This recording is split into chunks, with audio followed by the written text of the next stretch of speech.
ഇപ്പോൾ നമ്മൾ ഏറ്റവും ചർച്ച ചെയ്യുന്നത് ഇപ്പോൾ യു എസിലെ ട്രംപ് അഡ്മിനിസ്ട്രേഷൻ്റെ ടാരിഫിനെ കുറിച്ചാണ്. ഇപ്പോൾ ടാരിഫ് അനൗൺസ് ചെയ്തപ്പോഴും അതിൻ്റെ സമയത്തൊക്കെ മാർക്കറ്റ് ഒന്ന് താഴ്ത്തോട്ട് പോയിരുന്നു.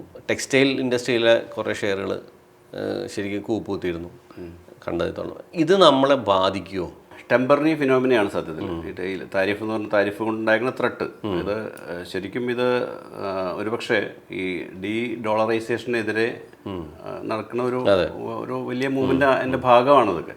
അതുകൊണ്ട് തന്നെ ultimately Brazil, China, India, Russia ഈ മാതിരികൾ ഇതിന് മുമ്പിൽ നിൽക്കുന്ന രാജ്യങ്ങളെ, അതിന് കൂടെ വേറെ രാജ്യങ്ങളിപ്പോൾ ഉണ്ട്, പക്ഷേ രാജ്യങ്ങൾക്ക് എതിരായിട്ടുള്ള ഒരു മൂവ്മെൻറ്റ് നടക്കും. ഇത് പക്ഷേ നമ്മൾ വിത്ത്സ്റ്റാൻഡ് ചെയ്യുന്നുള്ള തന്നെയാണ് എൻ്റെ ഒരു കണക്കുകൂട്ടൽ. കാരണം നമ്മളും ഇപ്പോൾ ചൈനയും ഒക്കെ അടക്കമുള്ള എന്ന് വെച്ചാൽ ഒരു ഗ്രോയിങ് എന്ന സ്റ്റേജിലുള്ള രാജ്യങ്ങളാണ്. അമേരിക്ക നേരെ തിരിച്ചാണ്. അവരുടെ ഗ്രോത്ത് കഴിഞ്ഞ് അവർ സ്റ്റാഗ്നൻ്റ് ആയിരുന്നു. ഇപ്പോൾ അവർ താഴത്തേക്ക് പോകുന്ന ഒരു ശരി.